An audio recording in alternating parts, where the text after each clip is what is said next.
Hello and welcome to the Hoop Collective podcast. We talk about the NBA, which we're doing on Monday morning. I guess it's still morning. We're almost afternoon. As we move through the offseason. Joining me from Dallas, Texas is Ben MacMahon. Howdy, partners. No longer joining us from Dallas, Texas is Klay Thompson, MacMahon. He is out. Yeah, bought a house here with Meg the Stallion last year, and the relationship didn't last. I don't know who's got the house, but Klay is back to a place where he can, I don't know, I think he can take the boat to work in Miami, can he not? He can. Listen, man, this was an all-time record early podcast for Storytime, brought to you by SoFi.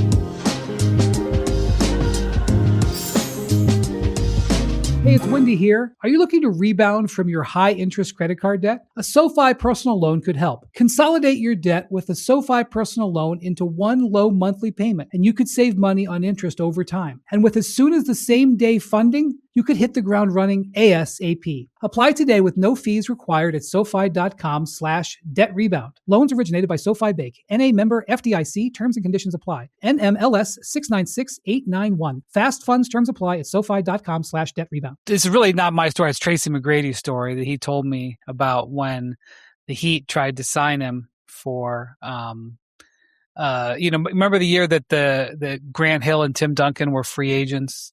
And there was that crazy year. The Magic ended up getting Tracy McGrady and Grant Hill. Well, Pat Riley was trying to make that deal happen. And so when McGrady went on his recruiting visit to Miami, he took him over to Alonzo Mourning's house. Alonzo Mourning had a house on the bay. I don't think it was on the ocean. I think it was on the bay or the intercoastal, whatever you call it there.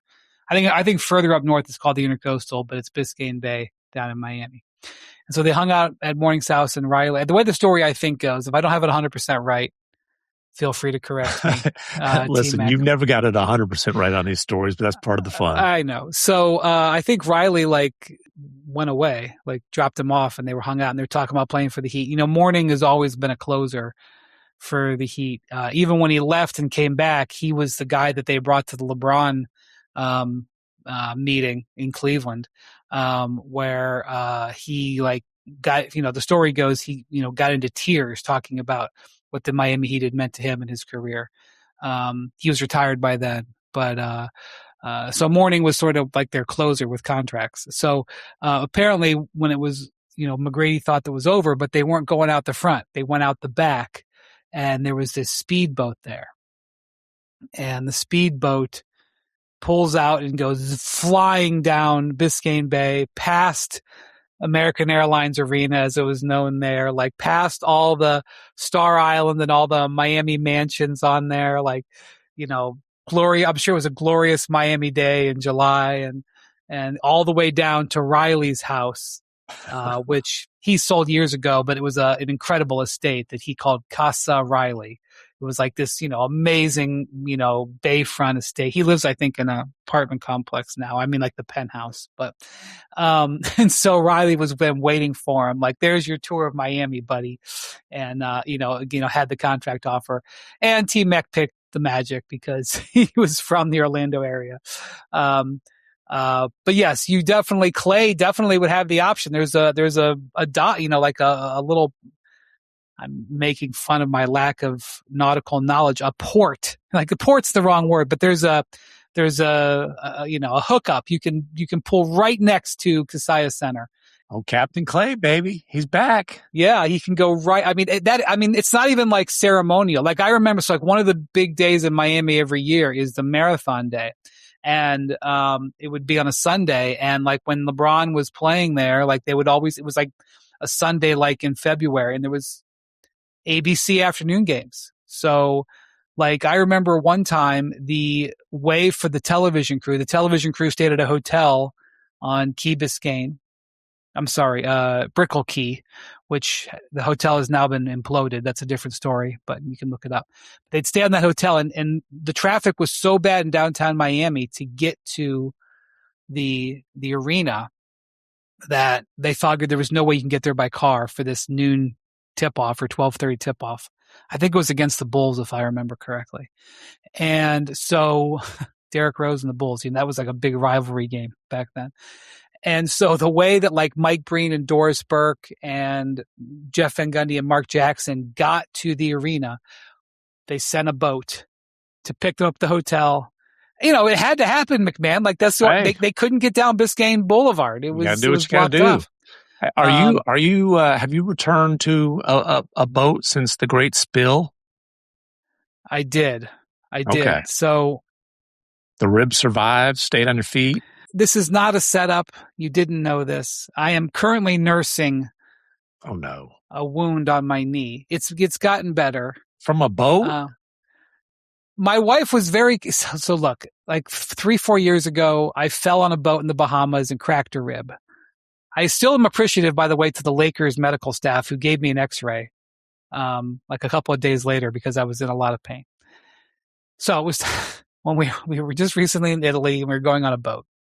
My wife was petrified because MacMahon, not only was it on that particular occasion, I was literally on the dock getting onto the boat and I slipped and fell into a pole, like the mast or whatever.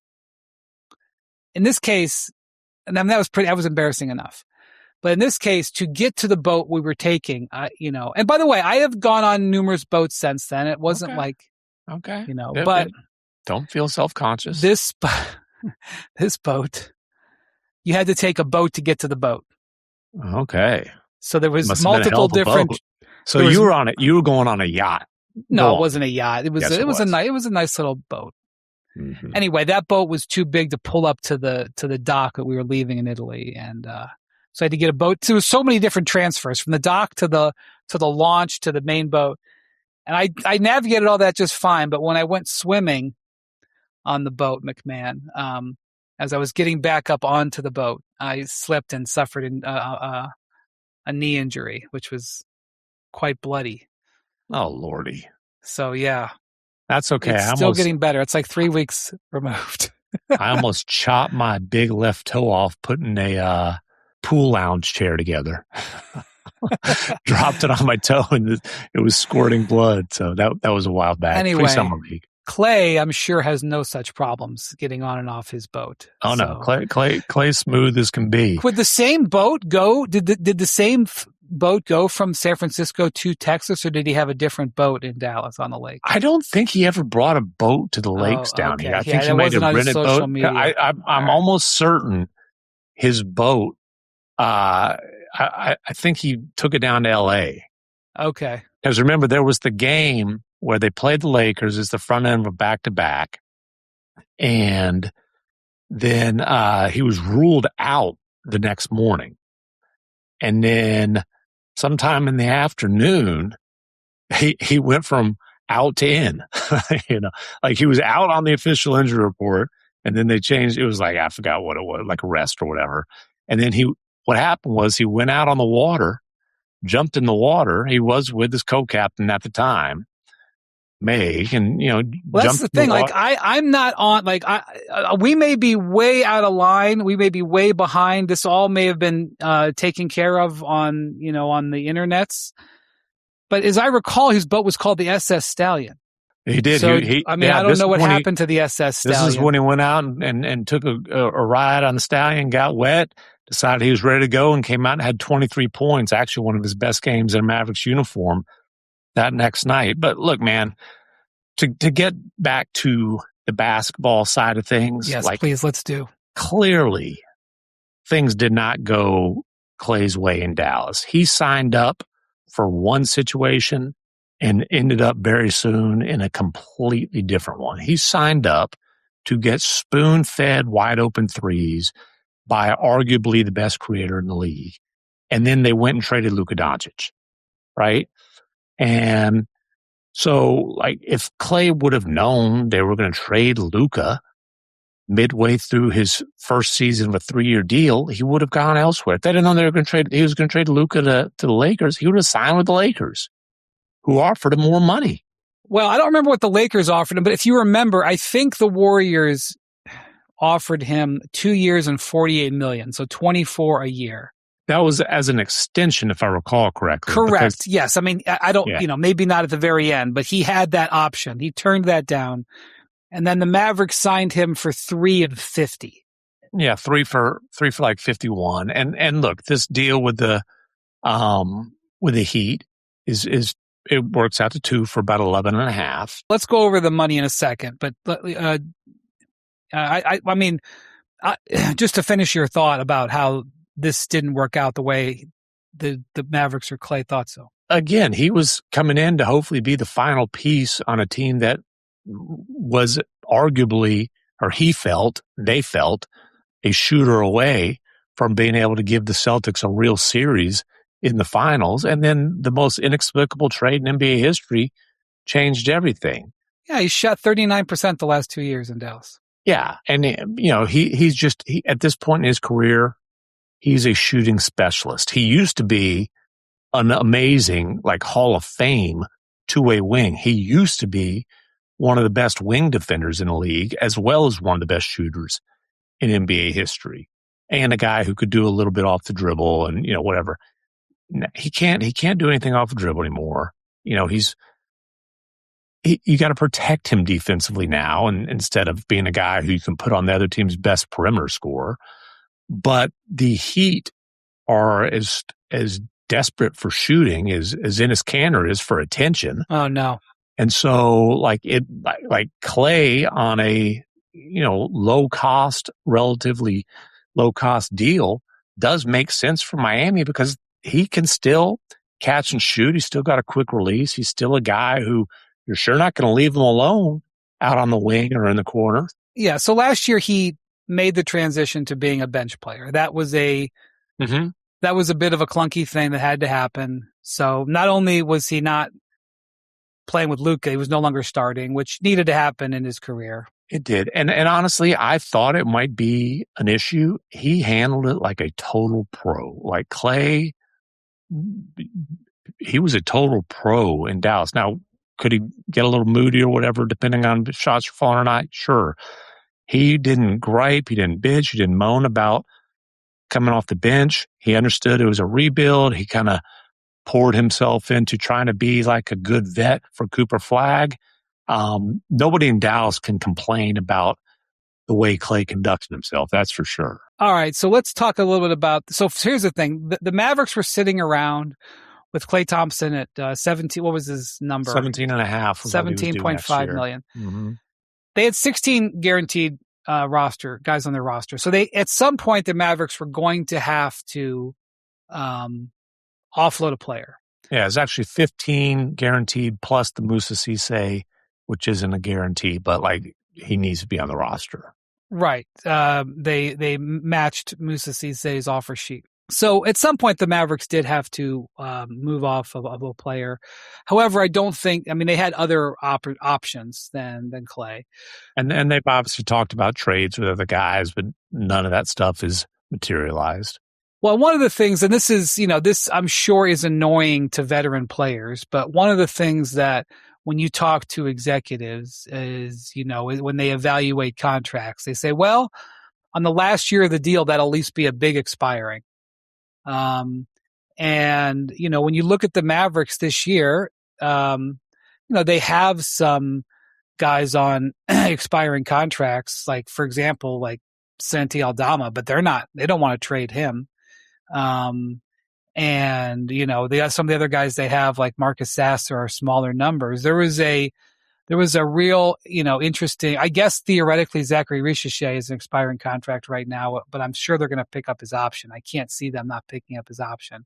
But they were sitting around, and having a $17 million expiring contract, even if it's a future Hall of Famer and Klay Thompson, it's not the worst way to go about your season, your planning. And so there was, while it was clear that Klay was interested in leaving, and it was also clear that that's what the Heat were waiting for. The Heat were sitting there with multiple open roster spots with guys that they, DeMar DeRozan was interested in going there. They've got this backup center, Nick Richards, who I think might end up going there. There's these guys sort of waiting around. The Heat were waiting because they wanted Klay. And, but it was a question of, would the Mavericks do a deal because there were, in addition to having him on the roster and having a guy who can hit a bunch of threes, which is not nothing, he had certain benefits. So MacMahon, this was a real negotiation, and we know it was a negotiation because of how much money Klay gave up. Yeah, I mean, I believe Mike Scotto was the first to report. He gave up $9.8 million. And look, a typical buyout in the NBA is the guy gives up what he's getting, right? He gave up significantly more than he's getting from Miami. Also, 9.8, I don't know for sure. I can tell you. Go ahead. Go on. What are you going to say? The number 9.8. So this is according to Bobby Marks' numbers. That gets the Mavericks to where they are $12.1 million under the tax. Now, why is that number important? They have their non-taxpayer mid-level, which is 12.04. So basically, instead of having Klay's $17.5 million as an expiring, they save a bunch of they get out of the tax, and they basically have opened up to where their mid-level exception, their full the non-taxpayer mid-level exception can function as a trade exception. Right, because your mid-level exception, just to be clear, for years it was just something you could use to sign a player or multiple players. You could break it up into pieces. In the current CBA, you can now use it as a trade exception. You can now use that mid-level as to take in players. And that was clearly the threshold, because my point is 9.8 million isn't just, it's kind of a random number. How much did you give up? 5 million. How much did you give up? 7 million.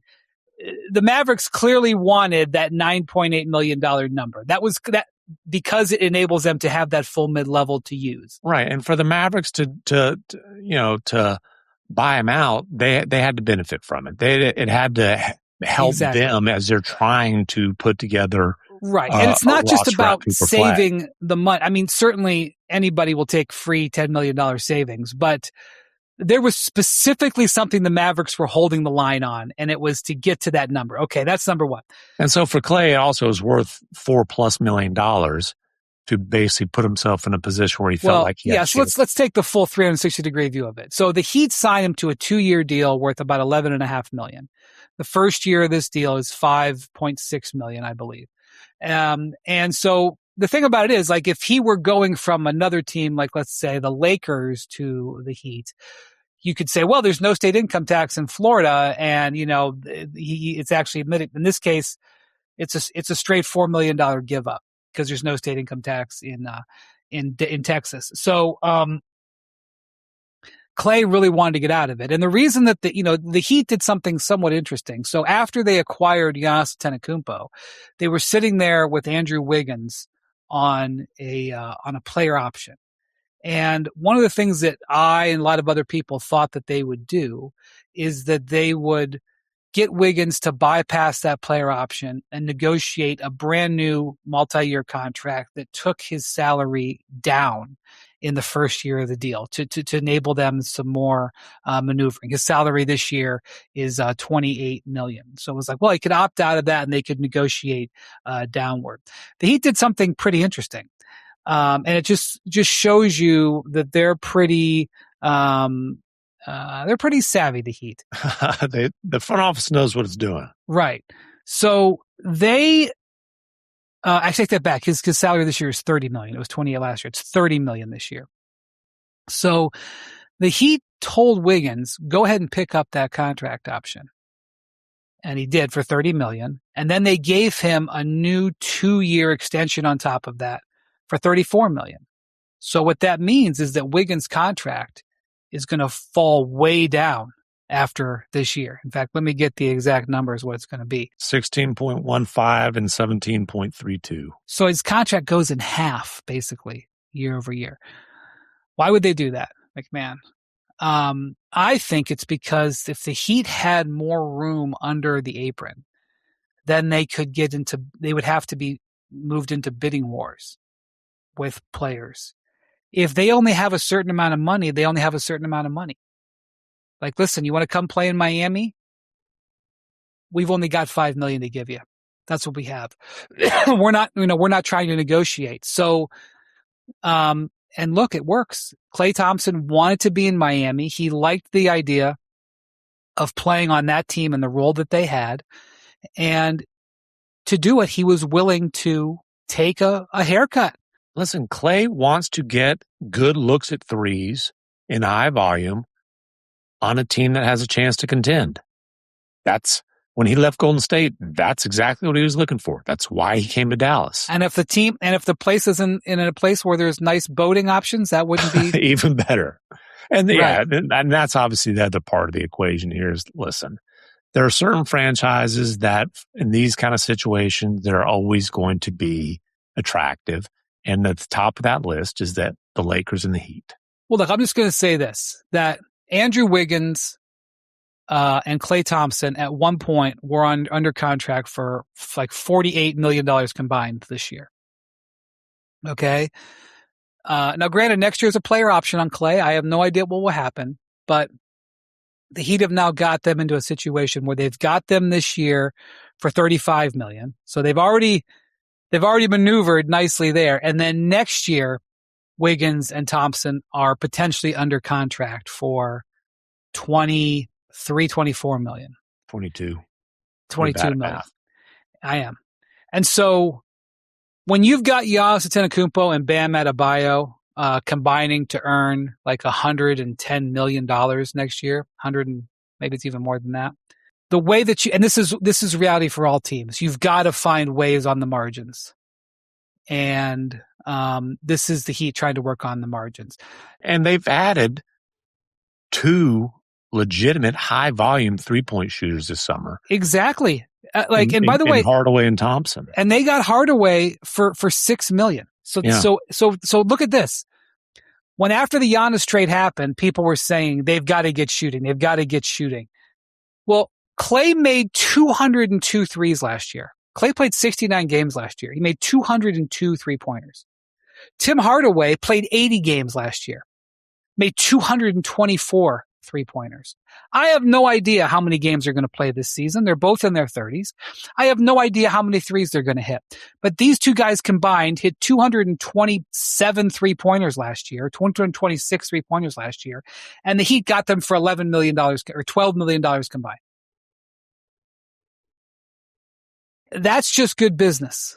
And if you're going to have Bam and Giannis, how do you get out of that? And also I'll point out, the Wiggins thing. Wiggins had a very good 3-point shooting season last year. Wiggins, let me see here.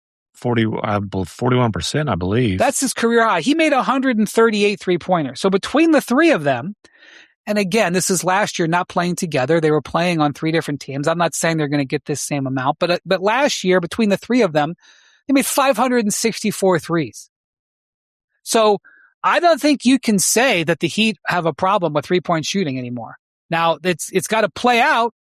Yeah, and Fontecchio is a solid 3-point shooter. Davion Mitchell wasn't a high volume 3-point shooter. He shot it well last year. Mitchell of those guys, he's the one where I do think that teams will still kind of live with him getting decent. He shot 40%, but he only took 3 a game. So you're probably he probably made 90 right for the season. And honestly, and then some of the they're young guys that they hope become big time players for him. Nikola Jovic shot at 27%. That's not great. Well, Jovic is one of these guys. 32%. This is why I could never work in a front office of the NBA. Because you loved his contract when he signed it? No, not the contract. I loved him as a player. I watched him play in the 2023 World Cup for Serbia, and he was awesome. And I loved everything he did. And if I worked for a team, I would have run back to my GM and said, "You've got to get Nikola Jovic, get him at all costs." And they haven't been able to. They signed with that contract extension, and they haven't been able to play him. Basically, he's 23 years old. It's not like it's time to put his gravestone up or anything. But no, of course, it's just yeah. And notice they did this Giannis deal. And the Bucks pretty much had their pick of anybody on the roster who wasn't named Bam Adebayo. and they ended up, they didn't do that deal. He wasn't in the deal. Yeah, and listen, the Mavericks didn't want to trade Klay for him. I like the contract's not looking good now, but again, he's 23 years old. But him and Larson are both at this point not threats from 3-point range, but they added a bunch of veteran shooting. Bobby Portis Jr. he's a 3-point threat for sure.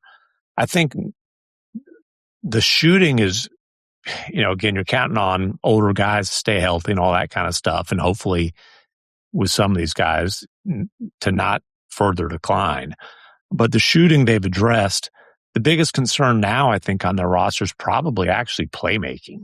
I agree. Giannis is as for a power forward is obviously an elite playmaker, but Davion Mitchell's not a playmaker. They don't have a lot of playmaking outside of Giannis at this point. Let's sort of assess where Miami is on their roster, and then we'll do Dallas a little bit too here. So Miami now, with this deal, they have $5 million under the first apron, and they are hard capped at the first apron because they traded out. They traded for more money than they sent out in the Giannis deal. So they're hard capped at it. There's a bunch of different things that trigger hard capping the first apron, and this is one of them. And so they've got 2 roster spots left, and they've got $5 million total. That's all they can spend. And that's one of the reasons why they had to get Klay, until they signed Klay, they had 3 roster spots left. Now they have to fill one. You can leave the 15th open, and the Heat may end up leaving the 15th open for a while just to see what happens. They have been attached to Nick Richards, who is a third string center. Wouldn't surprise me if he'll go there sort of on the minimum. But I do think that they will be looking because, the other guy, the other guard they have that we haven't talked about other than Larson is Drew Smith, who's a point guard, but he's more of a combo guard. And so you're right. I do think that Miami will be on the lookout for ball handling, and it may not happen in October. Like they may just be on the lookout for somebody who springs forward during the year, which is why the 15th roster spot may either be left open or a straight non-guarantee. But the other thing I want to just point out, just because we know it'll be a topic of conversation. For example, like there's still players becoming contract extension eligible. I think by next week you'll start to see Steph Curry's name come up because starting on the 29th of August, he's extension eligible for his contract. I have argued that it's possible that, or it should be at least considered, and I'm sure it is being considered, that Klay not sign or that Steph not sign his contract extension right now. Of course, if he wants to sign his contract extension right now, he can get 2 years and I think $140 million. Obviously, if that's what he says he wants, you're going to give it to him. But if he doesn't sign his contract extension right now, the Warriors could have over $100 million in salary cap space next summer because Jimmy Butler, and Draymond are all in the last years of their contracts, and Kristaps Porzingis' deal is not fully guaranteed. And it's not that I'm thinking that Steph's going to take a LeBron deal, but you're going to get the contract whenever you want it. Why not leave optionality open? But anyway, that we will talk about in the coming days. Giannis doesn't become contract extension eligible until January 6th. And so he can sign for 3 years and $214 million if he opts into the player option he's got for next year. And so that's one way to go. If he declines the option and does a whole new deal, which, if that's what he wants to do, the Heat are probably not going to fight him on it. It's 4 years and $275, MacMahon. Let me do the math on that. That's way above my ability. It's almost 70 a year. 69 a year. That's a nice contract. Bobby says that if he actually picks up the option and then signs for 3 more seasons, he can get a hair more money. So he may actually do that. But whether the Heat try to get some maneuvering on that'll be interesting to see how that goes. But it should just be known that Giannis's extension, which the reason he said he was, cool with going to the Heat was that the intent of signing an extension. And when the Heat traded all that stuff to get him, the intent is to sign him to an extension. Just know that it can't happen until January. Yeah, the intent to sign an extension, but also the reason that he was cool to go in the Heat is because he felt like it was possible to contend there. And, then you get into the conversation of do you max out on what you can make, or do you, as we've seen with Brunson, as we've seen with Wembanyama, work with the franchise where, you leave some kind of flexibility. It'd be interesting. Well, we'll just see how that plays out, but it's months away from now. And I will say this, like the Heat may not win all their games. Some of these moves may backfire, whatever. They may have plans that go awry. They may be counting on guys who don't deliver. I can go on and on. The unknowns of basketball. But one thing I will tell you with certainty, MacMahon, is no one's going to outthink the Miami Heat. The execution might not happen, but it won't be because they're outthought. They've spent the last several years plotting to get a superstar who would give them a chance to put a contender around them, and they pulled that off with Giannis. So they've pulled off the hardest part, and there's work to be. And they'll be an interesting team this year. I don't see them being a bona fide contender. Maybe I'll be wrong. Maybe they'll surprise me. Obviously, a lot of that frankly depends on, does Giannis play 62 games? Does he play 75? Like, I don't know. But there's at least hope for the Heat of being a relevant team in the playoff picture again. And that hadn't been the case for a handful of years.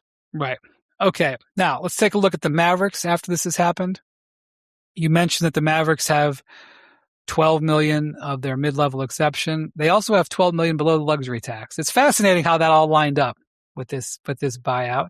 But their roster is full. There's two players I'm looking forward to when you go to Mavericks Media Day that we get updates on. One is obviously Kyrie, who's, he's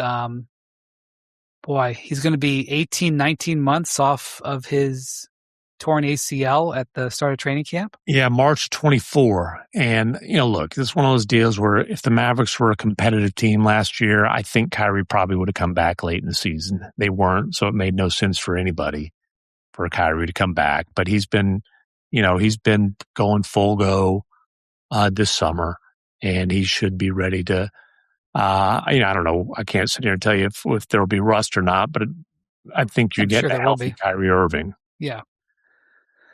The other is Derek Lively, who has had, unfortunately, a series of foot injuries and was shut down early last season and has been out 9 or 10 months coming off of a foot surgery. And look, the Mavericks have a bunch of big men, including Santi Aldama, who they traded for this offseason.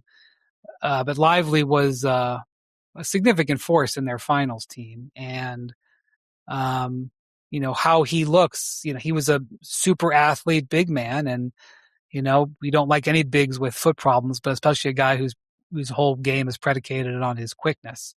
So Lively quickness and leaping ability. Correct. So also seeing where Lively is, maybe not on day one of the season, but what his prognosis is also relatively important to the Mavs. Yeah, you would love to be able to pencil in 22-year-old Derek Lively as a long-term piece of the foundation. You've obviously seen his potential, not just potential, you've seen his production and his impact. Unfortunately, like at this point, it's very much a wait and see. You can hope, but you can't bank on Lively as he's going into the final year of his rookie deal. Yeah, so the thing about Dallas, the question you ask yourself is, are they done? Are they done? They obviously have made a couple of significant moves with Masai Ujiri. Define done. Are they done for the offseason? Yeah. Probably just because of how late it is, but you can never say never. And obviously this roster is very much a work in progress. And what they did this summer, it was a lot of singles this summer. Well, they extended Najee Marshall as well. They extended Najee Marshall. They traded for Aldama using an exception from the AD deal. They traded for Reese Shea. I forgot exactly where that exception came from. They traded for Marcus Sasser on another exception. These are all singles, like the Reese O'Shea thing. It's a single that maybe, you're hoping maybe you can leg that thing out and get a double out of it. It's obviously an upside play for a guy who was a number one pick. Tough to be the number one pick sandwiched between Wembanyama and Flagg, but that's what he was. There's a reason the Hawks were willing to part with him for a couple of seasons, but 6'10" has some potential there. But this is nothing about the Mavericks is about next season. This is about trying to build long term around a kid who's still 19 years old in Cooper Flagg. Right. So that's why the question isn't so much about whether the Mavericks are done between now and October 1st. It's where will the Mavericks be between now and February 1st? Both with. It's a weird roster. There's this is a roster. There's not a lot of playmaking on. I mean, Kyrie is he's a two guard. He's obviously an elite ball handler, but he's more of a two guard than a point guard, but he'll be your point guard. Cooper Flagg is kind of a point forward. They'll share a lot of that. Najee Marshall can handle some of that, but not a lot of playmaking outside of that. They got this kid coming in, Sergio De La Rey. He'll be a rookie. We'll see. They traded Ryan Nembhard in that Reese O'Shea deal, which was really the Lou Dort deal to the Hawks. And then, honestly, they've got a ton of power forwards. Yeah, they drafted, they have a lottery pick big man, Morris Johnson. Yeah, and I'm curious to see, does he get more time at center than power forward? We'll see. I think some of that's probably going to depend on Lively's health and availability, Daniel Gafford's health and availability. Well, here's the thing about the Mavericks. They're kind of dealing with three different situations here. There's like three different sort of wings or not wings, because that's the wrong word. There's three different sort of branches, because you have the remnants of the team that was in the finals that was being built around Luka. So, that's Lively, that's PJ Washington, right? That's Daniel Gafford. Kyrie.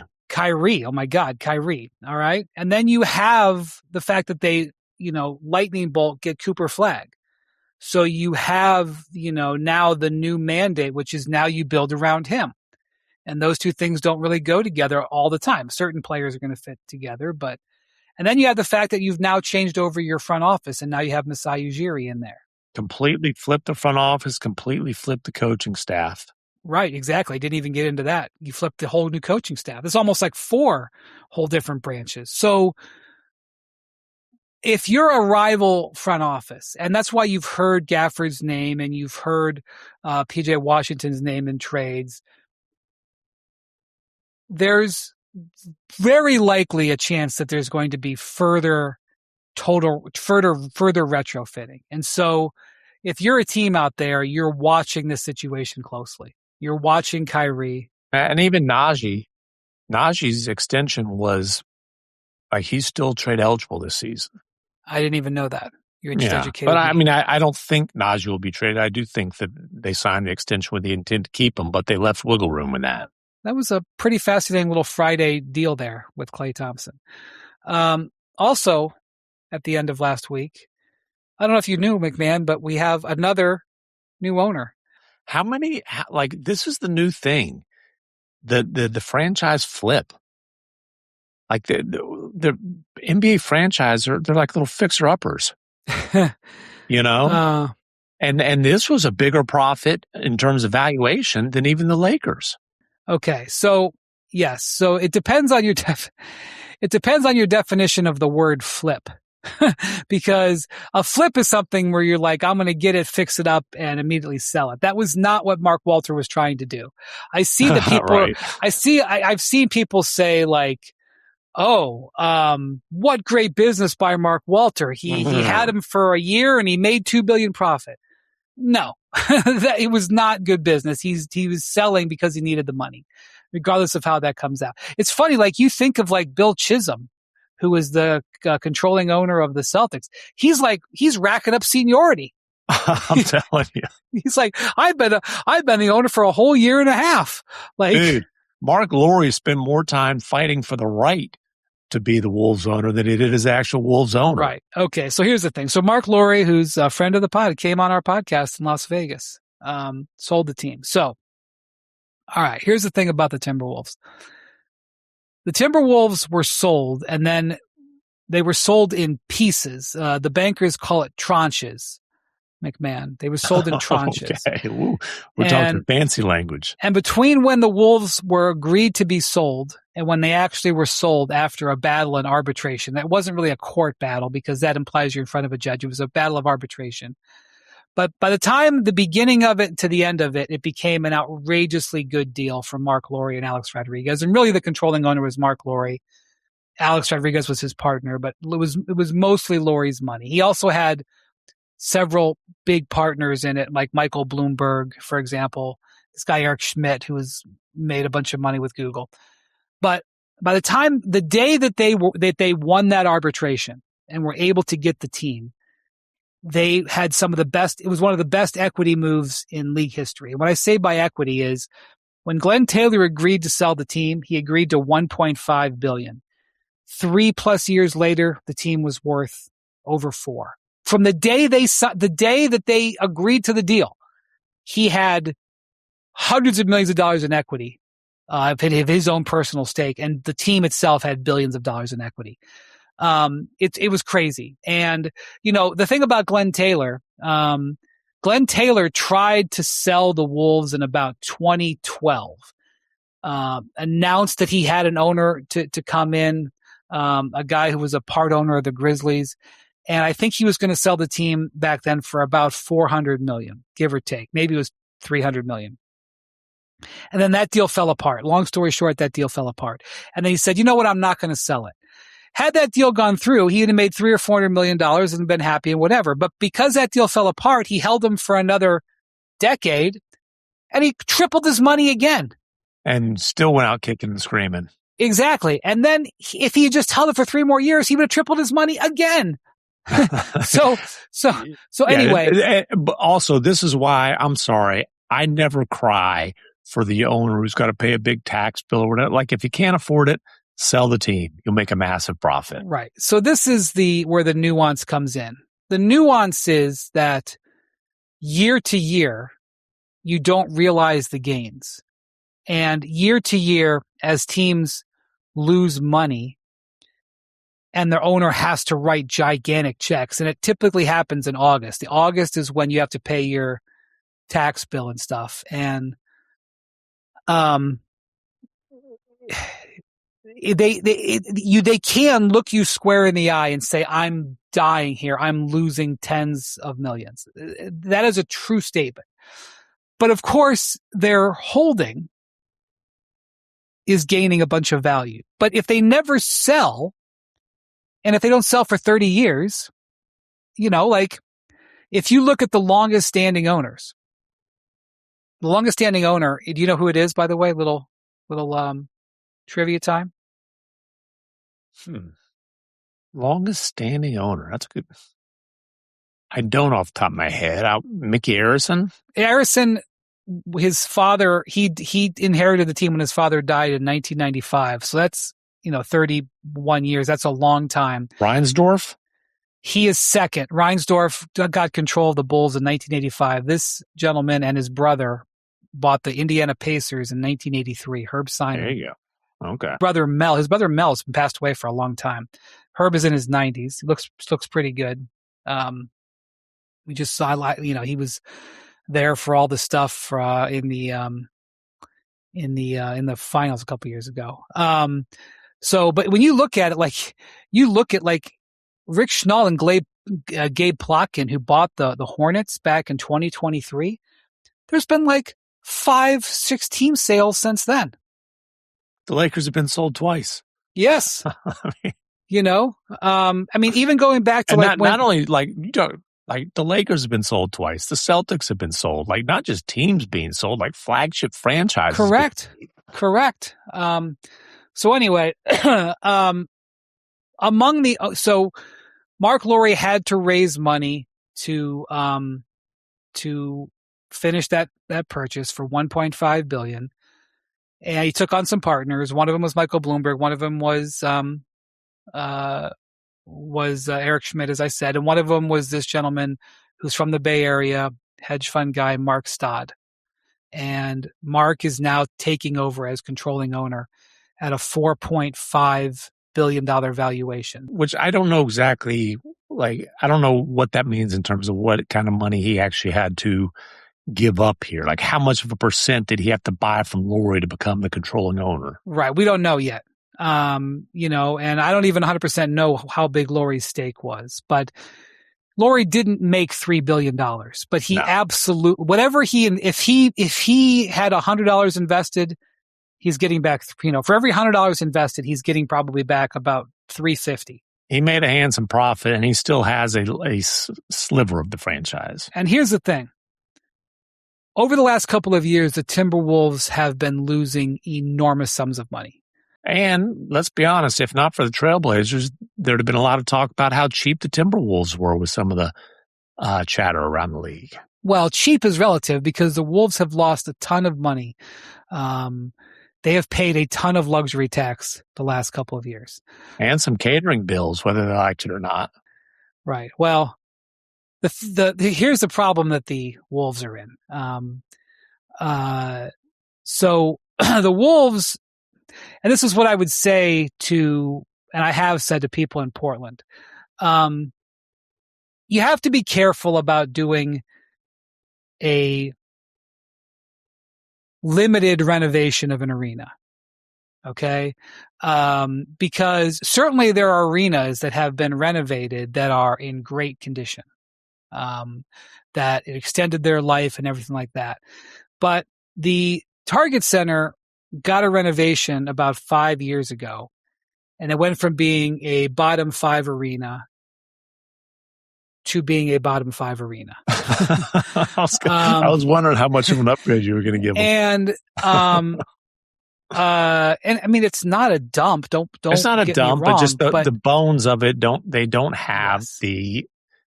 This is very hoity-toity talk, but they don't have the ability to have the amenities that are common for NBA franchises. Right. And so they paid they lost a lot of money the last couple of years, paid a ton in tax, and they're not really in position to squeeze more money out of their arena because they just had a publicly supported arena renovation a couple of years ago. And so the only way you're getting a totally new arena situation is probably if you pay for it yourself. And that was hard to get that. And if you remember, the Minnesota Vikings had to basically threaten to move the team before they got funding for their stadium. And their stadium has hosted Super Bowls and Final Fours and stuff like that. And so it's a bit of a challenging economic situation. The Wolves. And so I think Lori is flipping out of it. All that stuff is fine for, forums at a sports business conference. What does it mean in the near term? Well, the question that you have for Mark Stad is, we don't have the answer to this yet, MacMahon. How willing is he to continue paying the luxury tax? Because the Wolves were an organization that for decades didn't pay the tax. And they didn't pay the tax for a reason, because their market. The roster as of now, without a starting power forward on it, which I don't know if they can fix that or not. But right now they're set to pay $25.5 million in tax this year. What did you have them for the last 2 years? Do you have that up? I do not. Okay, I'll find out. But they paid tens of millions of dollars the last couple of years in taxes, and from what I understand, lost tens of millions of dollars. They were totally soaked in red. And look, here's the thing. Ant Edwards is due a contract extension. He's eligible for an extension next summer. So this is a very important year. Additionally, Tim Connolly, their general manager, who really helped. I mean, Ant Edwards drove the turnaround of the team, but Tim Connolly put the pieces in place to have this team have its couple of 2 or 3 of its best years of its franchise history. The first big win of the Laurie A-Rod era was getting Tim Connolly. Correct. That was a huge thing for them. They paid him very aggressively for it. So here's the thing about Tim Connolly. He is in the last year of his contract. If he wanted to, I'm sure he could sign an extension. He has not signed the extension. Here's the other thing. When Tim Connolly was brought on board, he was given something called phantom equity. He was basically like given a stake in the team, but it didn't. He didn't actually get. He didn't actually get shares of the team. He got the equivalent of shares in the team. That if he completed his contract, he would get a giant bonus. That bonus is in the 5 figures, and it is not 10 million. Okay, it's a very sizable bonus, and he vests and gets that bonus at the end of this season. So he is highly incentivized to work out this contract. He is not necessarily highly incentivized to sign an extension. And so there are 2 people that the Wolves have to worry about. Keeping Tim Connolly because he's been so important, and then that's second to keeping Ann Edwards.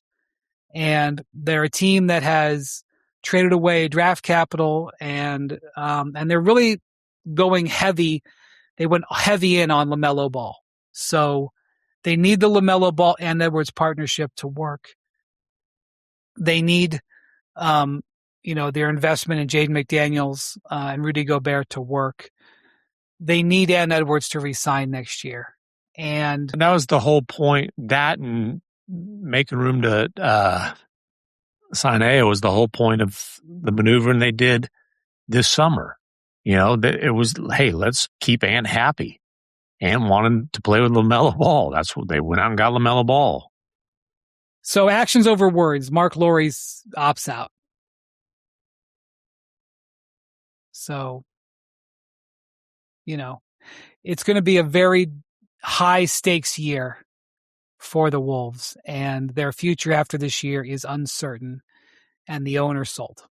Yeah, and the LaMelo trade caused the vultures to stop circling over the target center, hoping to pounce on Ant. But they still know the route. They still know how to get there. Right. So, it's a significant thing. I think from a business standpoint, nobody could blame Laurie for selling. I mean, it's really amazing. The guy was able to buy the controlling share of an NBA franchise at a discount rate on layaway. And then not just at a discount rate, but a discount rate on layaway. Yeah, and then make 3 times profit. Not only that, but when he got control of the team had their 2 best years of their franchise. Yeah, it was great timing. He would probably say, yeah, and I wrote tens of millions in checks, to pay for it all. But, and so now he's selling it. But like the fact that they have these headwinds, is that a politically correct word? Can I say they have headwinds coming? You can say whatever you want. They have headwinds ahead. Doesn't mean you can't navigate them, but there's headwinds coming. Well, there's headwinds coming, and for all the reasons we laid out. And then also the goal is to be on the level with the Thunder and the Spurs. And that's going to be tough to do. And that's true for the Wolves and every other team in the Western Conference. We've talked about the Nuggets, the Lakers. You can go on down the list. Let me address something about that. So over the last few days, there was a Twitter account, X account, that announced that the Wolves are very soon going to move to the Eastern Conference, and it's going to be great. Ant Edwards is not going to have to deal with Victor Wembanyama. That trickled into my world when producers at ESPN were like, are the Wolves going to be in the Eastern Conference in the next 8 minutes? Because it was a completely irresponsible post. By a guy who nobody's ever seen in person. So let me just clear this up.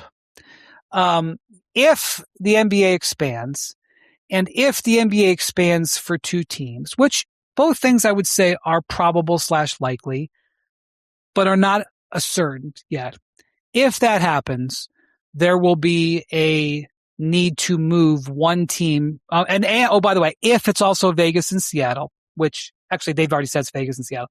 So the NBA will need to move one team to the Eastern Conference if they even remain in a 15 or 16 conference alignment. Like, who's to say they're even 100% going to go with conferences on each side? If. But if that does happen and they go with a 16 team East and a 16 team West, there would be three teams, logically, that could want to move east. And they're the three teams that are on the Mississippi River: Minnesota, Memphis, and New Orleans. Now, if you have a map and you can see Minnesota's proximity to a bunch of Eastern teams like Chicago, Milwaukee, Indiana, Detroit, Cleveland, et cetera, it does make a lot of sense for it to be Minnesota that would move. But I promise you, Memphis and New Orleans would also be very interested in doing that because of the historic East versus West imbalance. But and maybe that could happen. But by the way, we're at least 2 years away from expansion. So they got to find out whether Ann Edwards is re-signing. So, yes, after all that, there is a pathway that exists for the Timberwolves to potentially be an Eastern Conference team. But there's a lot to happen between now and then, and a lot more things to worry about trying to beat Wembanyama 4 out of 7.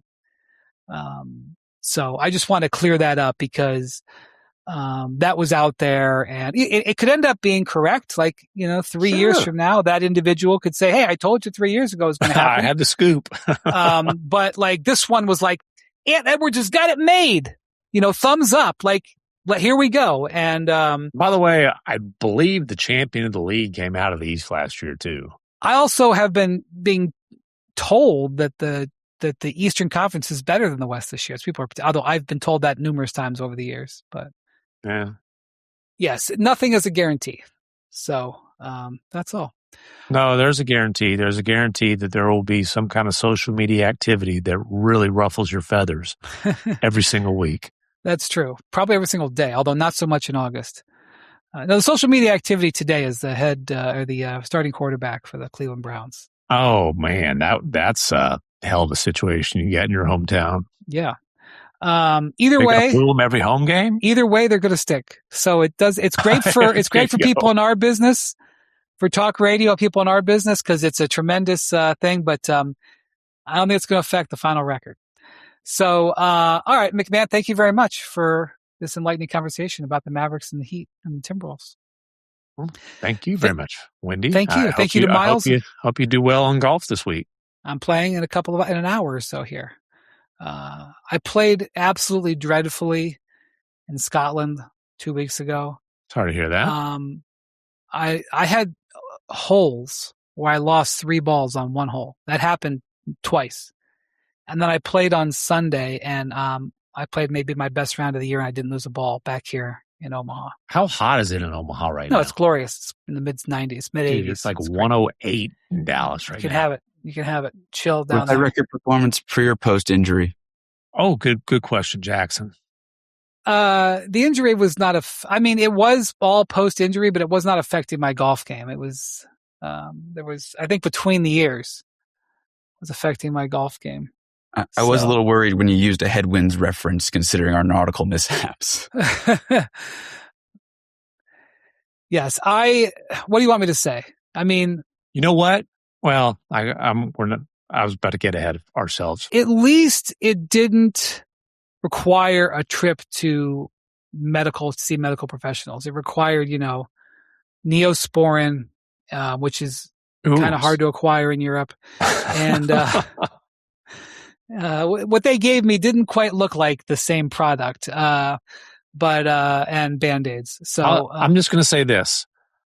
I believe that we're going to see each other during the preseason. Yeah. And there is a nautical excursion that I'm going to try to talk you guys into. Oh, really? Yes. We can discuss further later. All right. I'm going to stay tuned for that. All right. Thank you to Mark and Miles and Jackson. for putting it together. Thank you for listening and watching the Hoop Collective. We'll talk to you later this week. Adios, amigos.